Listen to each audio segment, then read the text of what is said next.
You crack out of your egg and your heart is already running at 1,200 beats a minute. Not because something scared you, not because something is wrong, because that is simply the price of being what you are. You are the size of a bumblebee. You weigh less than a paperclip. You are completely blind. And the egg beside you in this nest, the one that was there when you started cracking through your shell, isn't going to hatch. It was never going to hatch. You don't know that. You don't know anything yet. You open your mouth. Your mother built this nest from spider silk because it is the only material on earth that stretches as you grow. Right now, you are warm and fed and you have no idea what you are. Skip forward. You are a few weeks old and you have discovered the only thing that matters. You are always hungry. Not sometimes. Not when food is scarce. Always. Every 15 minutes of every hour you are awake, your body needs fuel. Go long enough without it, and your body starts consuming itself, burning muscle, burning organ. Go a little longer than that, and the whole thing stops. You do not understand any of this. You only know the feeling, and the feeling never goes away. Skip forward. Your mother teaches you by doing. She hovers at a flower, pulls back, hovers again. She is not explaining, she does not have time, and neither do you. You try. Your bill misses completely, and you smack face first into the side of the flower. You try again. Again. On the fourth attempt, you get it. The nectar hits your tongue, and for a fraction of a second, the feeling goes away. Then it comes back. Go find another flower. When you finally fly, really fly, it is astonishing. Not flapping, rotating. Your shoulders move in a way no other birds can. You hover. You reverse. You hold perfectly still in open air and the world does not move underneath you. You are the smallest thing in this canopy, and for one moment it feels like the canopy was built for something exactly your size. Then the sun moves behind a cloud. The temperature drops 2 degrees. The feeling comes back. Go find a flower. The light goes. And your body does something that if someone found you doing it, they would think you were dead. Your temperature drops 50 degrees. Your heart goes from 1,200 beats a minute to fewer than 50. You stop reacting to sound. You stop reacting to touch. You are not asleep. You are something closer to off. This is the only way you make it through the night. Your body burns almost nothing in this state, just enough to keep the cells from dying. Not because you chose this, not because you learned it, because anything that couldn't do this is already gone. You are descended from every hummingbird that made it through the night before you. That is the only reason you exist. You cannot wake up. You cannot run. You cannot do anything except hold the branch with locked toes while the night passes over you. The owl doesn't find you tonight. Tomorrow night you'll do this again. Every night for the rest of your life. Waking takes almost an hour. You shiver through all of it, muscles firing and releasing, heating you from the inside because the sun is not fast enough. Your stomach is completely empty. The shivering is burning what little you have left. The second your wings are warm enough, you go. You don't stretch. You don't look around. You go straight to the nearest flower because there is nothing else. This is the first thing you do every morning for your entire life. You've survived the nights. You've survived the hunger. And now you find out something nobody tells you about hummingbirds. You are furious.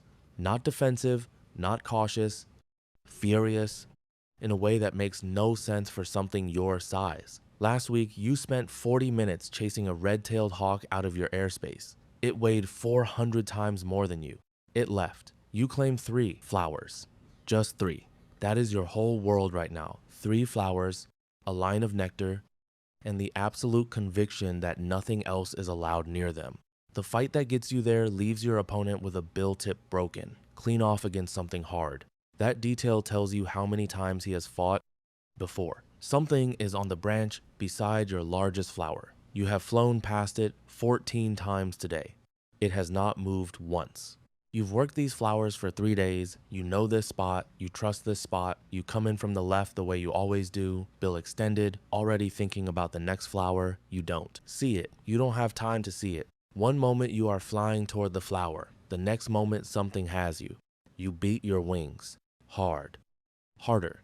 The wings that can fly backwards, that moved fast enough to leave a hawk standing still in the air. They beat and nothing changes. The mantis weighs almost exactly what you do. It has been here since before you started this morning. It has been doing nothing for 4 hours, and it is better at waiting than you are at anything. Some hummingbirds escape this. The ones that don't are simply gone. Nobody finds them. Nobody notices. The colony keeps working the flowers. You have to be one of the ones that escapes. You sit on a branch across the garden.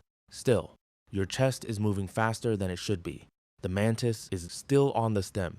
It has already reset. It is going to be there tomorrow. Your flowers are on the other side of it. Here is what you are when everything is working. You have memorized every flower in your territory, their locations, and the exact time each one refills after the last visit. You run a feeding schedule more precise than most things with a brain 10 times the size of yours. You hold a fixed position in open air with sub-centimeter drift. Researchers who've measured this cannot fully explain how. When something comes for you, you are somewhere else before it decides to move. You are the most precisely engineered living thing at this scale. Everything about you works, and none of it is enough to change what is coming, because you were built to do this for 3 years, maybe 5, if nothing goes wrong. And the thing that is going to end you isn't a predator, isn't the cold, isn't the hunger. It's August. Skip forward. Something changes in August. You start eating like something that knows it has to. Every flower, every insect, all day, past the point where it makes sense. Fat builds along your back and belly and throat until you have nearly doubled in weight. Your body is storing everything it can find. You don't know why. You just can't. Stop. You reach the coast, and there is nothing ahead of you but ocean. You have never seen the ocean before. You don't know what it is. You don't know what 500 miles means. Something in you simply lifts off. 500 miles, no flowers, no insects, no land. If you go down, you drown. There is nothing between you and the water cannot hold you. You fly through the night, burning through everything your body built over the last 2 weeks. You are dropping weight with every wing beat. If the wind turns, you won't make it. If a storm builds behind you, you won't make it. You don't know any of this. You are just flying because something in you says to fly. Every year, some don't make it. They are not weaker. They are not worse. The wind just went the wrong way. Rig workers find them every year. Tiny birds on the railings, hundreds of miles from land, completely spent, unable to lift off. The workers leave sugar water and step back. Sometimes the bird drinks.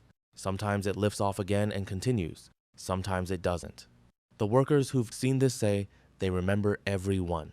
You make it across, you find land, and before you do anything else, before you rest, before you look around, you find a flower, you are one of 340. Every single species of hummingbird lives only in the Americas, none anywhere else. As if this one corner of the planet decided to run this particular experiment and kept going. The smallest is the bee hummingbird, 2¼ inches long, weighs less than a dime. Its heart runs at the same rate as yours. It goes through the same nights, the same hunger, the same crossing, just smaller. The rufous hummingbird travels 3,000 miles each year, the longest migration relative to body size of any bird on Earth. It does this alone. It has no one to follow. It just goes. You run this for 3 years, maybe 5. Some make it to 9.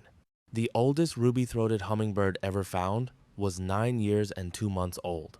She was recaptured by researchers in West Virginia banded years earlier, still going. She crossed the Gulf 18 times. 18 times she stood at the edge of that coast and felt something in her body say go. 18 times she went. 18 nights of open water with nothing below. 18 mornings waking up shivering and going straight to the nearest flower. She didn't know she was extraordinary. She didn't know she'd made it 18 times. She just knew it was August. And something in her said, go. So she went. There is one more animal that makes a crossing like this. It has no wings. It has no way back. And it doesn't get to do it 18 times. Next video.